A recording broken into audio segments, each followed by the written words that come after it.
तो हेलो दोस्तों, नमस्कार। कैसे हैं आप सब? आई होप आप सभी लोग बहुत ही अच्छे होने वाले हैं।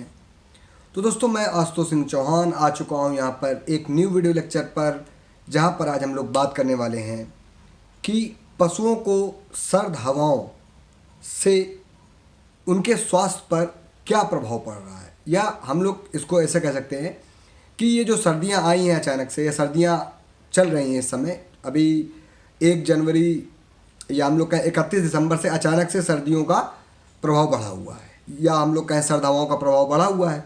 तो उनका पशुओं पर किस हिसाब से प्रभाव पड़ने वाला है, उनको क्या क्या नुकसान होने वाले हैं, उनके बारे में आज हम लोग यहाँ पर बात करने वाले हैं। तो देखिए दोस्तों, मौसम बदल चुका है, ठंडियाँ आ चुकी हैं, और अब मैंने कई वीडियो बनाए हुए हैं ठंडियों पर, मगर अब सर्दियाँ आ चुकी हैं। तो क्या ये सर्दियाँ आपके पशुओं को प्रभावित कर सकती हैं? सबसे पहला जो प्रश्न होता है हमारे कई पशुपालक भाइयों का, वो प्रश्न ये होता है। तो जी हाँ दोस्तों, सर्दियाँ आपके पशुओं को प्रभावित कर सकती हैं।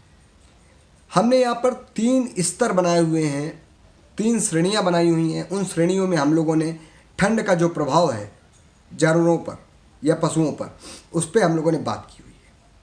सबसे पहला प्रभाव जिसको हम लोगों ने यहाँ पर कृत करके बांटा हुआ है, सबसे पहला प्रभाव जो होता है कि देखिए, सर्द चल रही है तो ठंड तो लगेगी लगेगी, मगर क्या अचानक से किसी पशु को ठंड लगी और अचानक से पशु बीमार हो गया? नहीं। अब ठंड लगी, उसमें जो प्रमुख मूलभूत परिवर्तन क्या क्या आएंगे आपके पशुओं को, जिससे आपको लगना चाहिए कि आपके पशु की जो कंडीशन है वो अच्छी नहीं है, या उसका स्वास्थ्य गिर गया है।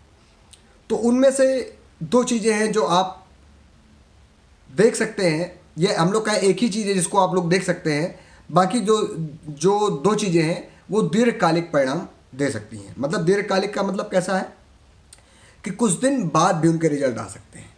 तो जो पहला आपके पशुओं में जो प्रभाव पड़ेंगे, सबसे पहले जो प्रभाव पड़ेगा, तो वो प्रभाव पड़ेगा कि आपके पशुओं के अंदर जो आत्म प्रतिरक्षा प्रणाली है वह थोड़ी सी कमज़ोर हो जाएगी। आपके पशुओं के अंदर जो भी एक प्रक्रिया होती है होम्योस्टेसिस की, वो प्रक्रिया बढ़ जाएगी, जिसकी वजह से क्या होगा, जो ब्लड है आपका, वो टेम्परेचर को रेगुलेट करने में, मतलब जो आपके पशुओं का रक्त है, वो टेम्परेचर, ये जो तापमान घटा हुआ है, इसको मेंटेनेंस के लिए क्या हो जाएगा, वो वहाँ पर आ जाएगा, जिसकी वजह से आपके पशुओं में कुछ मूलभूत परिवर्तन इस प्रकार देखने को मिलेंगे। और वो मूलभूत परिवर्तन ये हैं कि आपके पशुओं को रोग प्रतिरोधक क्षमता जो है उसके अंदर वो समाप्त हो जाएगी, या कम हो जाएगी, या उसका ह्रास हो जाएगा, या उसमें कमी आ जाएगी। पहली चीज़, ये आप डायरेक्ट नहीं देख सकते हैं, डायरेक्ट ऑब्जर्व नहीं कर सकते हैं, इसको अच्छे अच्छे डॉक्टर ऑब्जर्व नहीं कर सकते हैं, क्योंकि जो इम्यूनिटी है वो आंतरिक ऊर्जा होती है, इसको कोई भी मेज़र नहीं कर सकता है। बस हम लोग कह सकते हैं कि हाँ, इम्यून डिफिशिएंट हो गया है पशु, इम्यूनिटी उस पशु की कमज़ोर हो गई है। उसके पीछे की जो भी वजह है, हमने आपको वो वजह बता दी। दूसरा जो प्रमुख प्रभाव पड़ेगा आपके पशुओं में, वो ये प्रभाव जो होने वाला है, ये प्रभाव दिख सकता है। तो ये प्रभाव कैसे दिख सकता है? आपके पशुओं का दूध अचानक से कम हो जाएगा। कई सारे पशुपालक भाइयों की हमारे बात होती है कि हमारे पशु का अचानक से दूध कमज़ोर हो गया या कम हो गया है। तो दूध का कम हो जाना, ये भी सर्द, या हम लोग कहें सर्दी की वजह से, या सर्द हवाओं की वजह से ये इस प्रकार की प्रक्रियाएँ हो रही हैं। तीसरी जो चीज़ है, पशु का कमज़ोर हो जाना, ये भी देखी गई है। तो ये प्राथमिक चीज़ें थी जो आपके पशुओं में न दिखाई देने के बाद भी आपको ये चीज़ें पहचान लेनी चाहिए। चलिए ठीक है, मानते हैं आप यहाँ तक नहीं पहचान पाए, आप नहीं देख पाए अपने पशुओं को, तो अब आपकी पहचान हो कैसे सकती है कि आपके पशु को ठंड लग गई है, क्या क्या उसमें लक्षण आएंगे। तो आज अब हम उन पे बात करते हैं। तो ये जो श्रेणी है, इसको हम लोगों ने द्वितीय श्रेणी में रखा हुआ है कि पशुओं को ठंड लग गई। अब ये जो भी लक्षण हैं, ये लक्षण आपके पशुओं में आपको देखने को मिलेंगे। उन लक्षणों में से सबसे पहले क्या हो सकता है कि आपके पशु को या तो बुखार आ जाएगा, रोंवा खड़े हो जाएंगे, आपका पशु चारा नहीं खाएगा, उसको भूख नहीं लगेगी, उसके पेट में गैस बन जाएगी, इस प्रकार की चीज़ें आ जाएंगी। तो आप ये मान लीजिए आपके पशु को ठंड लग चुकी है, जिसके कारण उसको बुखार आ गया है, और इस बुखार को दूर करने के लिए आप डॉक्टर साहब को बुलाते हैं। फिर आपको थोड़ा सा पैसा खर्चा होता है। तो ठंड लगने से मैंने इसीलिए वीडियो बनाया है कि ठंड को लगने से बचाया जाए, जिससे आपके पशु के अंदर जो भी नुकसान हो रहा है वो नुकसान की कमी हो। चलिए मान लीजिए कई सारे पशु हैं जिनमें ना बुखार आया ना उनको दर्द हुआ, तो दूसरा सिम्टम्स क्या आ सकता है? उनको दूसरा सिम्टम्स आ सकता है कि उनके पेट में दर्द। अब पेट दर्द की वजह से भी क्या होगा, आपके पास चारा नहीं खाएगा, उसको भूख नहीं लगेगी और उसके पेट में गैस बन जाएगी, जिसकी वजह से क्या होगा, उसको पेट में जो दर्द है वो थोड़ा सा तीव्र होगा, पीड़ा तीव्र होगी और इसी तीव्र पीड़ा की वजह से आपके पशु को बुखार आ जाएगा। तो अल्टीमेटली बात वही आ गई कि बुखार आ गया, फिर आप डॉक्टर साहब को बुलाएंगे और फिर इलाज चलेगा, थोड़ा सा इलाज कॉस्टली पड़ जाएगा और आपके पशु में दूध भी कमज़ोर हो जाएगा, इम्यूनिटी भी कमज़ोर हो जाएगी, इस प्रकार की चीज़ें आएंगी। चलिए मानते हैं दोनों चीज़ें नहीं हुई, क्योंकि कई सारे कॉन्सिक्वेंसेस हैं। ठंड लगेगी तो एक ही काम थोड़ी ना करेगी, ठंड लगेगी तो उसके जो जो नतीजे हैं, मैं उन सभी नतीजों पे आज यहाँ पर बात करने वाला हूँ। और हमें लगता है कि उपचार से अच्छा बचाव है, तो आज हम उन बचाव वाले बिंदुओं पर भी यहाँ पर बात करेंगे। जो तीसरा बिंदु हम लोगों ने यहाँ पर लिया हुआ है वह है डायरिया। क्योंकि जब कभी भी किसी भी पशु को ठंड लगती है तो कुछ प्रभावी अंग जैसे रूमेन या हम लोग कहें आते हैं, वहाँ पर क्या हो जाता है, कुछ सूजन आ जाती है, इन्फ्लामेशन आ जाती है, या हम लोग कहें कुछ ऑब्स्ट्रक्शन हो जाता है, जिसकी वजह से आपके पशुओं में पेट दर्द होता है और उनका जो स्टूल होता है वो पास होने में, मतलब जो भी उनका गोबर होता है वो थोड़ा सा पास होने में प्रॉब्लम होती है, जिसकी वजह से आपका पशु पानी भी अच्छा एब्जॉर्ब नहीं करता है और ये जो प्रक्रिया थी, जो नॉर्मल प्रक्रिया थी आपके पशु की, वो प्रक्रिया नॉर्मल से अब बदल करके एबनॉर्मल में आ जाती है, जिसकी वजह से आपका जो पशु है वो अपच, डायरिया, पेट दर्द, मतलब दस्त, अपच और पेट दर्द में आ जाएगा। आपने देखा होगा कि आपके पशुओं में पेट दर्द हुआ, फिर कुछ दिन बाद आपके पशुओं ने पानी एकदम कम कर दिया, खाना कम कर दिया, फिर अगर आपने उसको नहीं संभाला, आपने ध्यान नहीं दिया तो उसको फिर दस्त शुरू हो गए। तो ये प्रकार की चीज़ें भी आ जाएंगी। जो सबसे प्रमुख चीज़ें आती हैं, जो हमारे जो भाई बकरी पाले हुए हैं या भेड़ पाले हुए हैं, या हम लोग कहें कि काफ़ी हद तक ये प्रक्रियाएं गाय में भी देखी गई हैं और ना के बराबर भैंस में देखी गई हैं। तो ये जो लक्षण है, नाक चलना या खांसी आना, ये धांसी आना, तो नाक भी आपके पशु को चल सकती है, मतलब आपका जो पशु का थुतना है वहाँ पर सफ़ेद सफ़ेद या पानी कलर का कुछ फ्लूइड बाहर आ सकता है, कुछ तरल पदार्थ बाहर आ सकता है। इसका मतलब है कि आपके पशु को ज़बरदस्त ठंडी लगी हुई है, मतलब आपका पशु अब वाकई में बीमार हो चुका है। उसको श्वसन तंत्र संबंधित जो भी चीज़ें हैं, कुछ दिक्कतें हैं, वो अब आने वाली हैं या आ गई हैं या आ जाएंगी। तो आपको ये सारे लक्षण भी देखने को मिलेंगे। उसके बाद पेट में गैस बनना, भूख न लगना, ये तो मैंने बता ही दिया है 2-3 बार, चलिए कोई दिक्कत नहीं।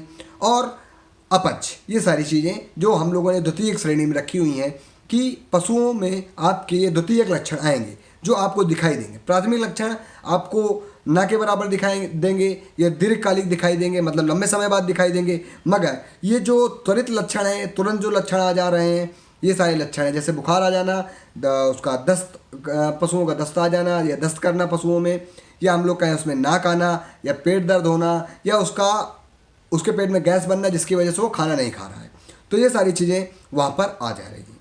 क्या इससे गंभीर भी चीज़ें हो सकती हैं?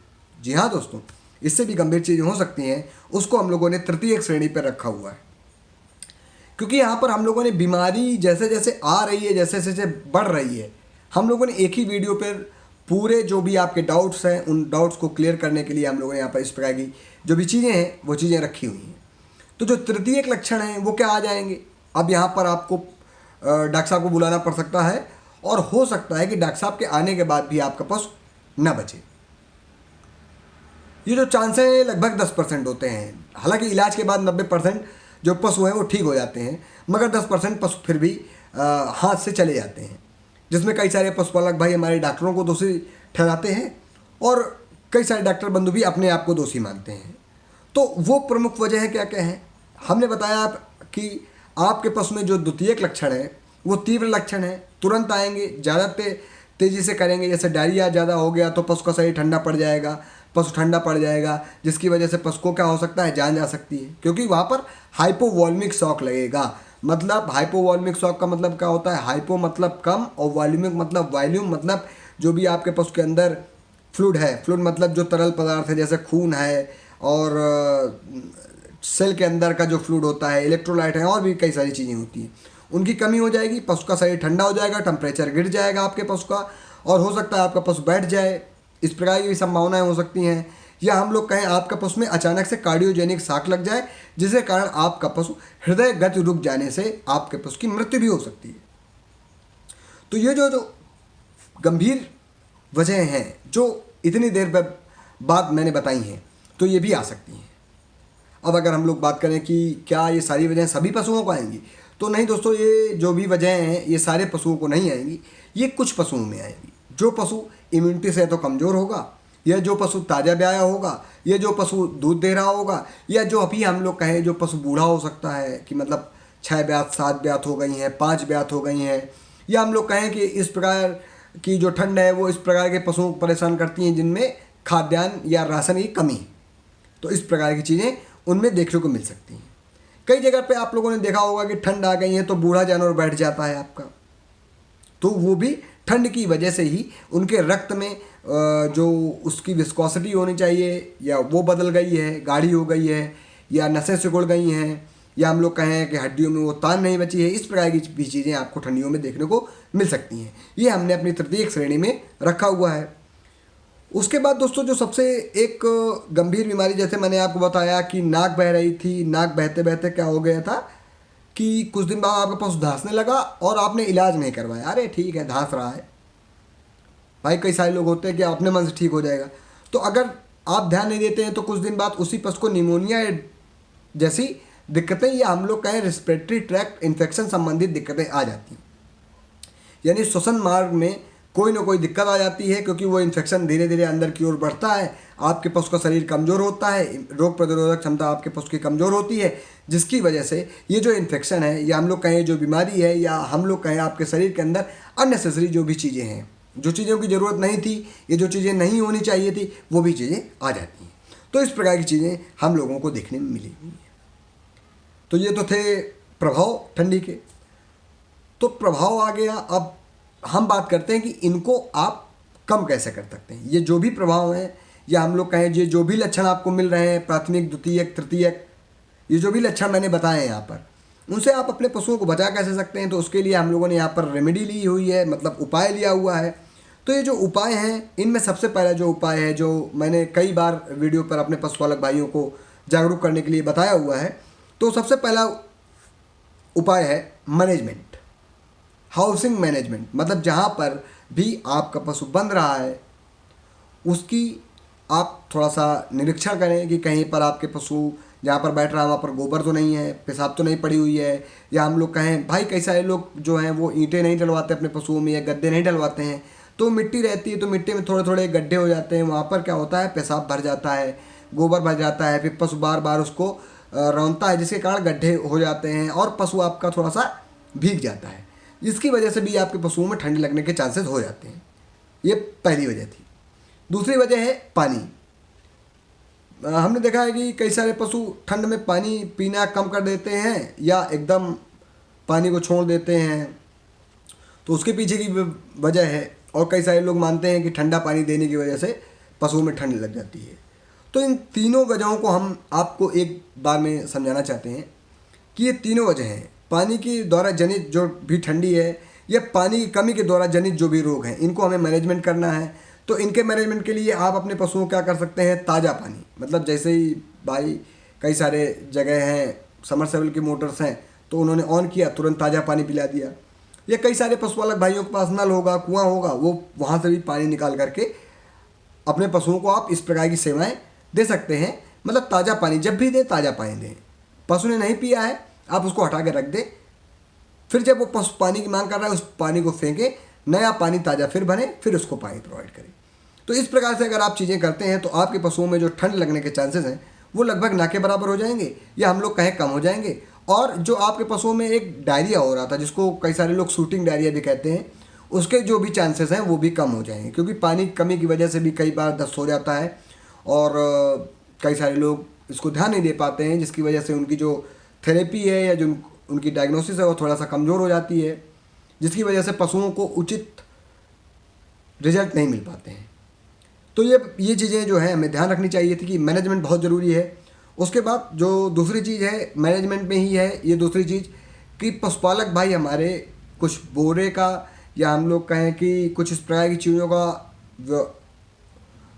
इस प्रकार की चीज़ों को वो जोड़ सकते हैं या ला सकते हैं जिससे आपके जो पशु को डायरेक्ट सर्द हवाएं टक्कर मार रही थी या आपने उसको बांधा हुआ है, छपरा के नीचे बांधा हुआ है, या हम लोग कहें आपने उसको कहीं पर पेड़ के नीचे बांधा हुआ है, तो आप उसको क्या करिए, ऐसा कवर करिए कि उसको हवा न जाए। अगल बगल से थोड़ा कवर कर सकते हैं, बोरा वगैरह शरीर में डाल सकते हैं। तो ये तो मैनेजमेंट था।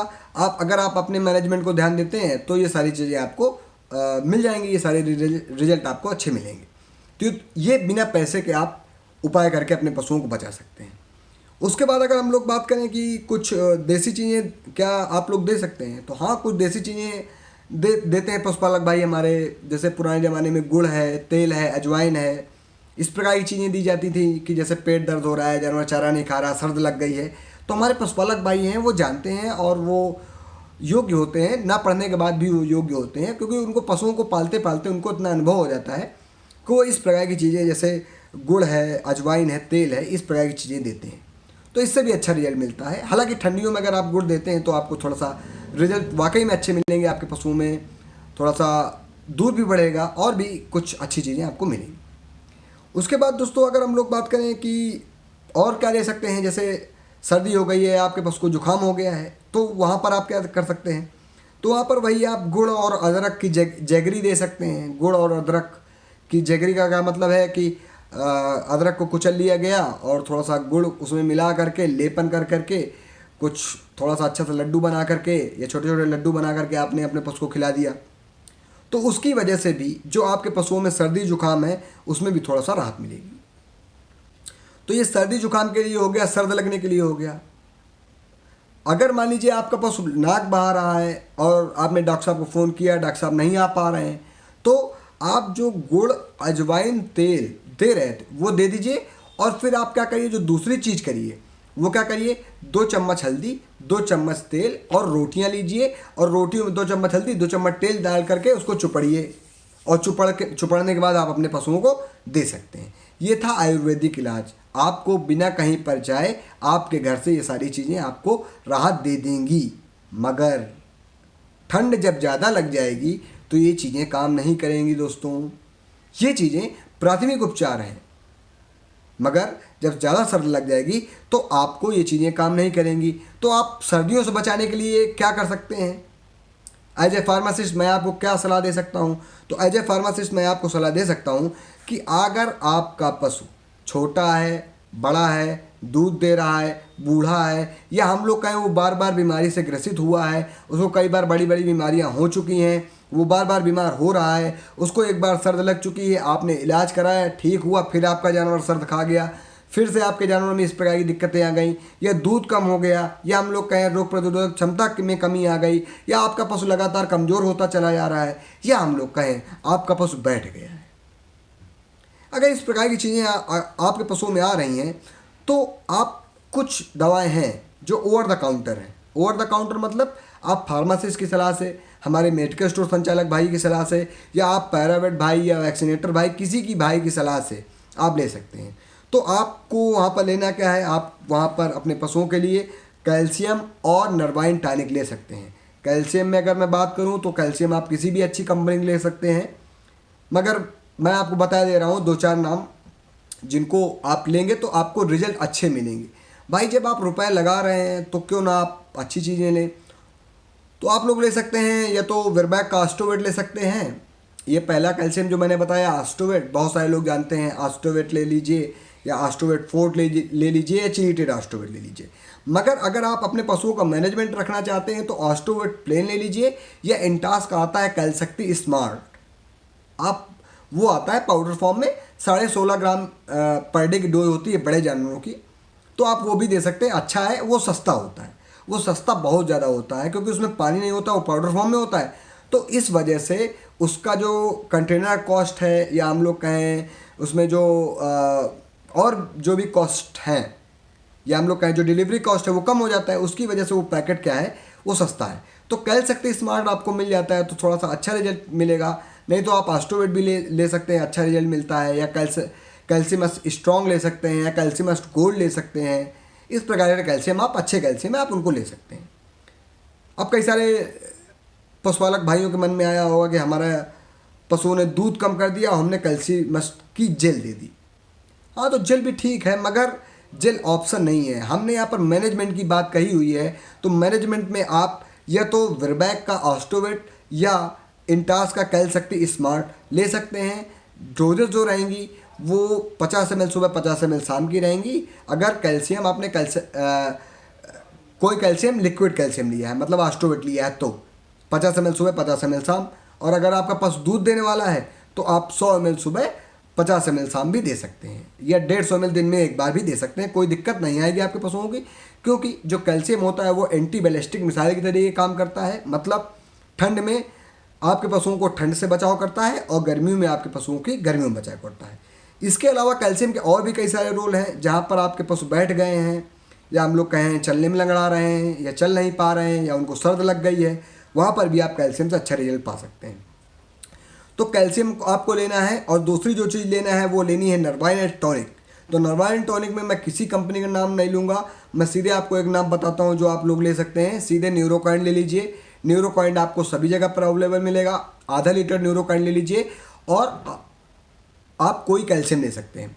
तो कैल्शियम और न्यूरोकाइंड यानी कैल्शियम और नरवाइन टॉनिक ले लेंगे आप। तो आपको जो भी मैंने ये चीज़ें बताई हैं कि इम्यूनिटी कम हो जा रही है, दूध कम हो जा रहा है, शरीर कमज़ोर हो जा रहा है, जानवर आपका बैठ जा रहा है, या उसको बार बार सर्द लग जा रही है, बार बार वो बीमारी में गिर जा रहा है, इस प्रकार की जो भी चीज़ें हैं वो यहीं से ख़त्म हो जाएंगी। आपको डॉक्टर साहब को बुलाने के जो भी मौके हैं या जो भी चांसेस हैं वो लगभग 99% कम हो जाएंगे, 1% चांसेस बचेंगे। तो देखिए 100% तो कोई भी नहीं हो सकता है, तो 99% चांसेस यहाँ पर से आपके ख़त्म हो जाएंगे।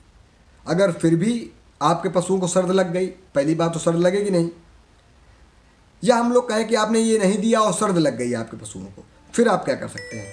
तो उसके लिए फिर आप कर सकते हैं कि आप अपने पशुओं को डॉक्टर को बुलाइए और डॉक्टर साहब वहाँ पर कुछ एंटीबायोटिक और कुछ दर्द निवारक दवाएं देंगे, जिससे आपके पशुओं के अंदर जो भी प्रॉब्लम्स हैं वो प्रॉब्लम्स सही हो जाएंगी।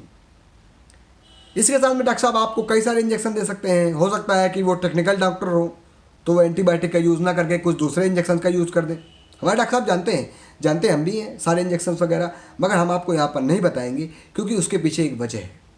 हम नहीं चाहते कि आप जो हमारे पशुपालक भाई हैं वो दवाएँ बर्बाद करें। तो अगर आप चाहते हैं कि आपके पशुओं को एंटीबायोटिक चाहिए तो घर का जो एंटीबायोटिक है या हम लोग का एंटीसेप्टिक है वो है हल्दी। तो हल्दी, तेल, रोटी आप दे सकते हैं। और अगर आपके पशुओं का पेट दर्द ज़्यादा हो रहा है तो घरेलू दवाओं में आप लोग क्या कर सकते हैं, आप स्पाइसडी की बोलस या मेलॉक्सीकेम, मेलोनेक्स प्लेन बोलस, इन दो में से एक स्पाइसडी की गोली ले लीजिए या मेलॉक्सीकेम मतलब मेलोनेक्स की ही गोली लेना है, इनकी गोली ले लीजिए। और डोजिंग क्या रहेंगी, बड़े पशुओं को 2 गोली और छोटे पशुओं को फिर डोज कम करते चले जाते हैं। अगर आपको लगता है कि भाई पेट दर्द है हम 2 गोली देंगे तो दिक्कत आ जाएगी, तो आप 1 गोली देकर के भी रिजल्ट अच्छा पा सकते हैं, वहाँ पर कोई प्रॉब्लम नहीं है। क्योंकि 2 गोली जो है वो बहुत ज़्यादा गंभीर पेट दर्द के लिए दी जाती हैं और उनमें जो फार्मूला होता है तो मेलोनेक्स नाम से मिलेगी मेलॉक्सीकेम वाली, और स्पाइसडिक में भी 3 चीज़ें हैं तो वो अच्छा काम करती हैं। मैंने स्पाइसडिक का नाम इसलिए लिया है यहाँ पर क्योंकि वो पेट दर्द, मरोड़, ऐढ़न और आंतों में जो भी प्रॉब्लम आती है उनको भी क्या करती है, अच्छा कर देती है। तो आप इस प्रकार से अपने पशुओं को मेंटेन कर सकते हैं। तो दोस्तों मुझे लगता है कि मेरा ये वीडियो आप सभी जो भी भारत देश के पशुपालक भाई हैं उनके काम के लिए आएगा, या हम लोग का उपयोग के लिए आएगा, या बहुत ही ज़्यादा उपयोगी होगा। क्योंकि दोस्तों हम लोग जो भी चीज़ें यहाँ पर प्रस्तुत करते हैं, जो भी चीज़ें लाते हैं, उन पे हमारी खुद की रिसर्च होती है, हमारा खुद का बहुत ही लंबा समय खर्चा किया हुआ होता है और हमारी टीम भी है, तो हम लोग उस प्रकार से अपने स्तर को मेंटेन करते हैं। तो मुझे लगता है कि मेरा ये वीडियो आप सभी लोगों के लिए बहुत ही अच्छा रहा होगा। अगर आपको हमारे वीडियो अच्छे लगते हैं, अगर हमारे चैनल का जो भी इनिशिएटिव है या हम लोग कहें जो भी हमारा जागरूकता अभियान है, या पशुपालक भाइयों के लिए या भारतवर्ष के जो भी पशु हैं उनकी सेवा के लिए जो भी हम लोगों ने ये चीज़ें इस स्टेज पे आगे की हैं। तो अगर आपको अच्छा लगता है तो आप हमारा चैनल ज्वाइन कर सकते हैं और हमारे चैनल को लाइक शेयर एंड सब्सक्राइब कर सकते हैं। अपने पशुपालक भाई जो आपके पशुपालक भाई हैं, गरीब पशुपालक भाई हैं, उनको शेयर कर सकते हैं। तो हो सकता है कि मेरा एक प्रयास जो पशु मर रहा हो या आस में मर रहा हो तो उसको बचाने के लिए कुछ हेल्प कर सकता है। तो मेरा यही मकसद है। तो बहुत बहुत आपका हार्दिक आभार, नमस्कार, धन्यवाद दोस्तों।